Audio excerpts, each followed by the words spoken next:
Dhar commission and JBP committee. तो princely states का integration हमारे इंडिया के साथ, ये उस समय की ज़रूरत थी, तो उसे किया गया था। उसके बाद धीरे धीरे क्या हुआ कि अलग अलग रीजन से डिमांड आने लगा कि पर्टिकुलर साउथ इंडिया से कि हमारे यहाँ स्टेट्स का रीऑर्गेनाइजेशन किया जाए लैंग्वेज के आधार पर, लिंग्विस्टिक बेसिस। तो इन जून 1948 गवर्नमेंट ऑफ इंडिया ने अपॉइंट किया लिंग्विस्टिक प्रोविंसेस कमीशन, और उसके चेयरमैन थे एस के धर। तो उसको उनको एग्जामिन करना था कि इसकी फिजिबिलिटी क्या है, क्या हो सकता है इस केस में। तो कमीशन ने अपना रिपोर्ट सबमिट किया दिसंबर 1948 में, और रिकमेंड किया कि स्टेट्स का रीऑर्गेनाइजेशन किया जाए एडमिनिस्ट्रेटिव कन्वीनियंस के तौर पर, जिससे हमें एडमिनिस्ट्रेशन करने में सुविधा हो, उस आधार पर, ना कि लिंग्विस्टिक फैक्टर। तो इससे क्या हुआ कि बहुत असंतोष का भाव फैल गया, है ना। नहीं पास हो पाया वो चीज़, नहीं उसको अप्रूव हो पाया। तो इसके बाद फिर से एक कमेटी का अपॉइंटमेंट किया गया, लिंग्विस्टिक प्रोविंसेस कमेटी, है ना, बाय द कांग्रेस इन दिसंबर 1948। और उनका काम था कि इस प्रश्न पर फिर से, मतलब एक फ्रेश तरीके से फिर से विचार किया जाए। तो इसमें थे जवाहरलाल नेहरू, सरदार वल्लभ भाई पटेल, पत्तवी सीतारामैया, और इनको इसीलिए कहते थे JVP committee, Jawaharlal Nehru, JV Vallabh भाई पटेल एंड पत्तवी सीतारामैया। तो पी JVP कमेटी अपॉइंट हुई। इन्होंने अपना रिपोर्ट सबमिट किया इन अप्रैल 1949, एंड उन्होंने क्या किया कि फॉर्मली रिजेक्ट कर दिया कि लैंग्वेज के आधार पर रीऑर्गेनाइजेशन नहीं किया जा सकता, है ना। तो फिर दोबारा भी इनका जो है ये मांग ठुकरा दिया गया। और उसके बाद हुआ ये कि एक कांग्रेस पर्सन थे पोट्टी श्रीरामुलु। तो उन्होंने 56 दिन का हंगर स्ट्राइक रखा इस चीज़ के अगेंस्ट में, और उसके कारण जो है उनकी मृत्यु हो गई। और ये जो मुद्दा था ये काफ़ी एजिटेटेड हो गया, है ना, आंदोलन में बदल गया। तो इन अक्टूबर 1953 गवर्नमेंट ऑफ इंडिया को फोर्स किया गया क्रिएट करने के लिए फर्स्ट लिंग्विस्टिक स्टेट, और वो था आंध्र स्टेट। इसको आंध्र प्रदेश के नाम से जानते हैं, ठीक है। इसमें क्या किया था कि तेलुगु स्पीकिंग एरिया जो थे उनको काट के बनाया गया था फ्रॉम द मद्रास स्टेट। पहले मद्रास स्टेट में कनेक्टेड थे, तेलुगु बोलने वाले लोग जो थे ना उनको अलग करके आंध्र स्टेट बनाया गया। उसके बाद है फजल अली कमीशन। अब आंध्र स्टेट का क्रिएशन हुआ, उससे क्या हुआ कि डिमांड और बढ़ने लगा फ्रॉम अदर रीजन्स कि हमारा भी स्टेट का जो क्रिएशन हो लिंग्विस्टिक बेसिस पे हो। तो फिर से गवर्नमेंट ऑफ इंडिया फोर्स्ड होके अपॉइंट की इन दिसंबर 1953 एक 3 मेंबर स्टेट्स रीऑर्गेनाइजेशन कमीशन, जिसके चेयरमैन थे फजल अली, और वो री एग्जामिन करने वाले थे इस पूरे क्वेश्चन को। और इसके 2 और मेंबर्स थे KM Panikkar and HN Kunzru, ठीक है। तो इन्होंने अपना रिपोर्ट सबमिट किया सितंबर 1955 में, और इसको इन्होंने ब्रॉडली एक्सेप्ट कर लिया language as the basis of reorganisation of state, ठीक है। लेकिन इट रिजेक्ट किया इन्होंने थ्योरी कि वन लैंग्वेज वन स्टेट। इनका व्यू था कि यूनिटी ऑफ इंडिया, इसको सबसे प्राइम हमको लेके चलना है, इसको इसको एज ए प्राइमरी कंसिडरेशन होना चाहिए। रिड्रॉ करने में कोई भी कंट्री का कोई पॉलिटिकल यूनिट को हम रिड्रॉ कर रहे हैं, कोई स्टेट बना रहे हैं, तो पहला चीज़ तो यूनिटी ऑफ इंडिया, ऐसा नहीं हो कि फिर अलग अलग लैंग्वेज पे हो जाए, फिर उनमें भेदभाव हो जाए, इस तरह का। तो उन्होंने 4 मेजर फैक्टर्स को अपने अकाउंट में लिया जब भी किसी स्टेट का रीऑर्गेनाइजेशन हो। पहला था preservation and strengthening of unity and security of the country, उसको हमको बना के रखना है, unity and security of the country preserve भी करना है और उसको मजबूती भी प्रदान करना है। दूसरा था linguistic and cultural homogeneity, linguistic भाषा के आधार पर, कल्चर के आधार पर जो होमोजेनिटी है उसको भी हमें बचाना है। तीसरा है financial, economic and administrative considerations, in 3 point को भी कंसीडर करके चलना है। और चौथा था कि planning and promotion of welfare of the people in each state as well as of the nation as a whole. और वेलफेयर में होना चाहिए, कोई भी डिसीजन पीपल के वेलफेयर में होना चाहिए, चाहे किसी भी राज्य से हो या पूरे देश को एक मानकर करें, तो उनके प्रमोशन होना चाहिए of the welfare of the people. तो कमीशन ने सजेस्ट किया evolution of 4-fold classification of states, जो हमारे ओरिजिनल कॉन्स्टिट्यूशन था, और क्रिएट किया गया 16 स्टेट्स और 3 सेंट्रली एडमिनिस्ट्रेटेड टेरिटरीज। ऐसा सुझाव दिया गया कि 16 राज्य बनाइए, 3 सेंट्रली एडमिनिस्ट्रेटेड रहेंगे ये। तो गवर्नमेंट ऑफ इंडिया ने इनके रिकमेंडेशन को एक्सेप्ट किया, लेकिन इसमें कुछ माइनर मॉडिफिकेशंस किए। तो states reorganisation act 1956 and 7th constitutional amendment act 1956, इसके द्वारा पार्ट ए और पार्ट बी में जो अंतर था, डिस्टिंक्शन था, उसको हटा दिया गया, दोनों मर्ज हो गए। पार्ट सी में जो स्टेट्स थे उनको एबोलिश कर दिया गया, ठीक है। एबोलिश कैसे हुए वो, कुछ को जो है एडजेसेंट स्टेट्स में मर्ज कर दिया गया, ठीक है, और कुछ को यूनियन टेरिटरी बना दिया गया अलग से। तो इस तरह 1 नवंबर 1956 को 14 स्टेट्स और 6 यूनियन टेरिटरी क्रिएट किए गए। देखिए 1956 में union territory of India states Andhra, Assam, Bihar, union territory Andaman Nicobar islands, तो डी वाला भी जो है एक ही था उसमें, वो भी इधर आ गया, वो भी बोले सी समझिए। अंडमान निकोबार, दिल्ली, हिमाचल प्रदेश अभी राज्य है, उस समय यूनिट टेरिटरी था। स्टेट में बॉम्बे, जम्मू कश्मीर, केरल, मध्य प्रदेश, मद्रास, मैसूर एक स्टेट था जो भी कर्नाटक है। उड़ीसा, पंजाब, राजस्थान, उत्तर प्रदेश, बंगाल ये थे, वेस्ट बंगाल। और इसमें लक्षद्वीप, लैकाद्वीप जो है ना, लक्षद्वीप, मिनिकॉय, अमीन द्वीप आइलैंड्स, और मणिपुर, त्रिपुरा अभी राज्य बने बाद में जाके, ये सब आगे पढ़ेंगे हम लोग। तो ये सब यूनियन टेरिटरी थे, इसमें 6 यूनियन टेरिटरी थे। तो इसी तरह स्टेट रिऑर्गेनाइजेशन एक्ट ऑफ 1956 जो स्टेब्लिश हुए न्यू स्टेट्स थे ऑफ केरला, कैसे बना, bye merging Travancore, coaching, Cochin ये स्टेट था, उसको Malabar district of Madras state, और कसरगोड गोडे ऑफ साउथ कैनरा मतलब दक्षिण कन्नड़, इनके साथ मर्ज करके केरल राज्य बनाया गया। ठीक है। और ये जो है मर्ज किया Telugu speaking area of Hyderabad state, उसको आंध्र स्टेट जो बना था उसके साथ मर्ज किया, और आंध्र स्टेट से आंध्र प्रदेश स्टेट बन गया। ठीक है। हैदराबाद में तेलुगु स्पीकिंग एरियाज थे, उसको आंध्र स्टेट मिला के आंध्र प्रदेश स्टेट बना। फर्दर मध्य भारत स्टेट, विंध्य प्रदेश स्टेट और भोपाल स्टेट, इन तीनों को मर्ज करके मध्य प्रदेश स्टेट बनाया गया। सिमिलरली सौराष्ट्र स्टेट और कच्छ स्टेट को मर्ज करके बॉम्बे स्टेट। ठीक है। कुर्ग स्टेट को मर्ज किया गया मैसूर स्टेट में।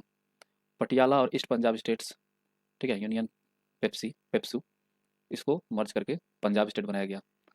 अजमेर स्टेट को मर्ज कर दिया गया राजस्थान स्टेट में। ठीक है।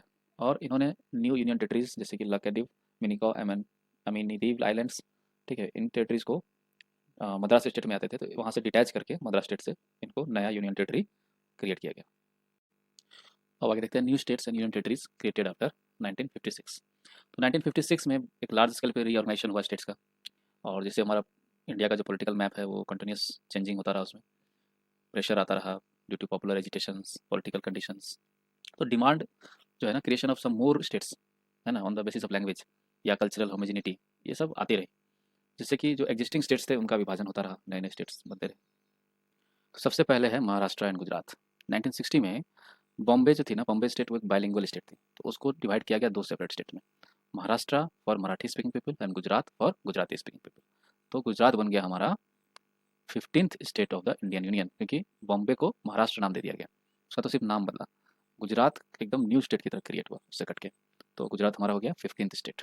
ठीक है, ये सब याद रखना है। दादरा एंड नगर हवेली उसके बाद।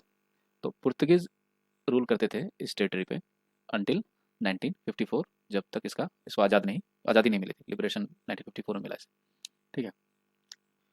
उसके बाद 1961 तक इसका एडमिनिस्ट्रेशन जो है एक एडमिनिस्ट्रेटर चुन लिया गया था बाय द पीपल देमसेल्व्स, उसके द्वारा 1961 तक चला। फिर 1961 में इसको कन्वर्ट किया गया into A union territory of India, और 10th कॉन्स्टिट्यूशनल अमेंडमेंट एक्ट 1961 के द्वारा ये काम किया गया। ठीक है। तो आगे चलते हैं। गोवा एंड दमन दीव। इंडिया ने इन तीन टेरिटरीज को एक्वायर किया था बाय फ्रॉम द पुर्तगीज। कैसे? Bye means of police action. 1961 में पुलिस एक्शन के द्वारा इन तीनों को पुर्तगीज से एक्वायर किया था। ठीक है। तो इन तीनों को मिला के एक यूनियन टेरिटरी बनाया गया by the 12th constitutional amendment act 1962। ठीक है। उसके बाद आगे चल के ना 1987 में गोवा को स्टेटहुड दे दिया गया, गोवा स्टेट बन गया 1987 में, याद रखना है। 62 में गोवा दमन दीव यूनियन टेरिटरी बने, और उसके बाद इसमें से गोवा निकल गया, गोवा राज्य बन गया 1987 में जाके, अब बच गया दमन एंड दीव। ठीक है। तो वो अलग से union territory, separate union territory की तरह काम किया। पुडुचेरी।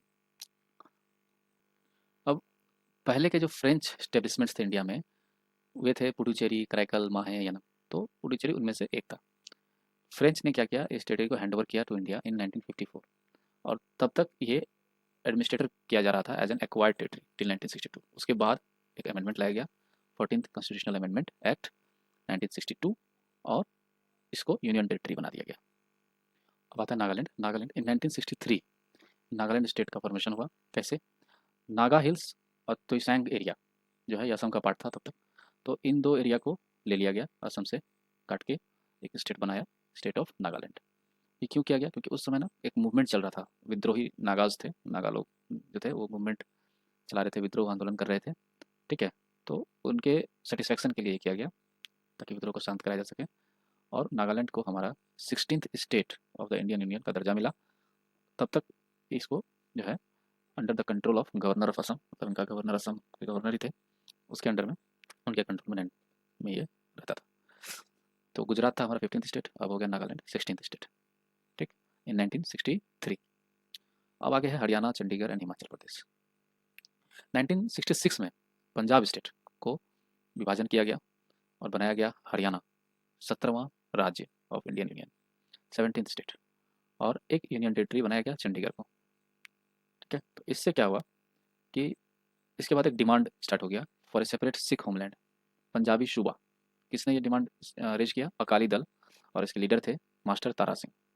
तो एक शाह कमीशन 1966 में बैठाई गई। उनका रिकमेंडेशन था कि पंजाबी स्पीकिंग एरियाज़ जो थे, वो जो हमारे हिंदी स्पीकिंग एरियाज़ है ना, यानी कि जो लोग पंजाबी बोलते थे, तो उनके लिए अलग एक लैंग्वेज वाला राज्य पंजाब बना दिया गया। और जो लोग उसमें हिंदी बोलते थे, तो उनके लिए अलग से, मतलब कि एक स्टेट ऑफ हरियाणा और एक हिल एरियाज़ था, इन सबको मिला के, ठीक है, adjoining all this union territory बनाया गया हिमाचल प्रदेश। तो Hindi speaking area, that is state of Haryana, and the hill areas were merged, उसको मिला के हिमाचल प्रदेश यूनियन टेरिटरी में मिला दिया गया। तो 1971 में क्या हुआ कि ये जो यूनियन टेरिटरी था हिमाचल प्रदेश का, इसको उसके दर्जा को बढ़ाया गया और एक स्टेट का दर्जा दिया गया। तो ये हिमाचल प्रदेश हो गया हमारा 18वां राज्य। अब एक बार रिकॉल कर लेते हैं। 15th हमारा गुजरात, 16th हमारा नागालैंड, 17th हमारा हरियाणा, और 18th हमारा हिमाचल प्रदेश। इस तरह से आगे बढ़ते हैं। अब आता है मणिपुर, त्रिपुरा एंड मेघालय। तो मणिपुर, त्रिपुरा और मेघालय इन 1972 नॉर्थ ईस्ट का जो पॉलिटिकल मैप था उसमें बहुत मेजर चेंज हुआ। क्या हुआ? दो यूनियन दो यूनियन टेरिटरीज, मणिपुर, त्रिपुरा और एक सब स्टेट मेघालय, इन तीनों को क्या मिल गया? स्टेटहुड मिल गया। और दो नए यूनियन टेरिटरीज, मिजोरम और अरुणाचल प्रदेश जो है, उनका जन्म हुआ। मिजोरम और अरुणाचल प्रदेश को पहले हम लोग नेफा कहते थे, नॉर्थ ईस्ट फ्रंटियर एजेंसी। तो इससे ये हुआ कि number of states of Indian union हो गए 21। कैसे? मणिपुर हो गया 19वां, त्रिपुरा हो गया 28th, मेघालय हो गया 21st। 21 स्टेट्स हो गए टोटल इंडिया में। इनिशियली जो है 22nd कॉन्स्टिट्यूशनल अमेंडमेंट 1969 के द्वारा मेघालय को एक ऑटोनोमस स्टेट, और कह सकते हैं सब स्टेट के तौर पे बनाया गया with in the Assam, Assam के अंदर ही, जिसका अपना लेजिस्लेचर और अपना काउंसिल ऑफ मिनिस्टर्स, मतलब उनका अपना होगा। ठीक है, इससे क्या हुआ कि जो पीपल ऑफ मेघालय थे ना, उनके एस्पिरेशंस को सेटिस्फेक्शन नहीं मिला। तो union territories of Mizoram and Arunachal Pradesh ये भी फॉर्म किए गए out of the territories of Assam. Sikkim, till 1947 तक सिक्किम जो था एक प्रिंसली स्टेट था, इंडियन प्रिंसली स्टेट, जिसको चोगेल के द्वारा शासित था ये। तो इन 1947 क्या हुआ कि आफ्टर दिस जो ब्रिटिश पैरामाउंटेसी जो है लैप्स कर गई और सिक्किम बन गया इंडिया का प्रोटेक्टोरेट टेरिटरी, मतलब जिसको इंडिया के द्वारा संरक्षण प्राप्त होता है, संरक्षित राज्य। ठीक है, तो इंडियन गवर्नमेंट ने जवाबदेही ले ली इसके डिफेंस की, external affairs, communication of the Sikkim. ठीक है, इन 1974 क्या हुआ, सिक्किम ने जाहिर किया कि हम और इंडिया के साथ जुड़ना चाहते हैं, ग्रेटर एसोसिएशन विथ इंडिया। तो 35th कॉन्स्टिट्यूशनल अमेंडमेंट एक्ट 1974 लाया गया पार्लियामेंट में, और इसके द्वारा क्या हुआ कि एक नए तरह का स्टेटहुड जो है हमारे कॉन्स्टिट्यूशन में लाया गया, जो सिक्किम को दिया गया, और उसका नाम था associate state of the Indian union. ठीक है, ये नया, इसके लिए क्या करना पड़ा? एक नया आर्टिकल लाना पड़ा 2A, एक नया शेड्यूल लाना पड़ा 10th शेड्यूल, जिसमें टर्म्स एंड कंडीशंस थे एसोसिएशन के, और ये संविधान में डाला गया। फिर भी ये एक्सपेरिमेंट जो है बहुत दिनों तक मतलब नहीं चला, और ये वहाँ के लोगों के एस्पिरेशंस को फुलफिल नहीं कर पाया पीपल ऑफ सिक्किम। और 1975 में एक रेफरेंडम कराया गया। रेफरेंडम में क्या किया, वहाँ के लोग जो है ना, वो जो इंस्टीट्यूशन ऑफ चोग्याल, उनके उनको एबोलिश करने के पक्ष में वोट कर दिया उन्होंने। तो उसके बाद क्या हुआ कि सिक्किम हमारा इंडिया का इंटीग्रल पार्ट बन गया, और उसके लिए 36 कॉन्स्टिट्यूशनल अमेंडमेंट एक्ट 1975 इनेक्ट किया गया, और सिक्किम को इंडिया का फुल फ्लेज्ड स्टेट का दर्जा मिल गया, और ये बन गया हमारा 22वां राज्य, 22nd स्टेट। ठीक है, तो ये अमेंडमेंट जो है ना, पहले इन्होंने अमेंड किया first and the fourth schedule of the constitution, और ऐड किया गया new article 371F to provide, देने के लिए सर्टेन स्पेशल प्रोविजन, कुछ स्पेशल प्रोविजन देना था with respect to the administration of Sikkim.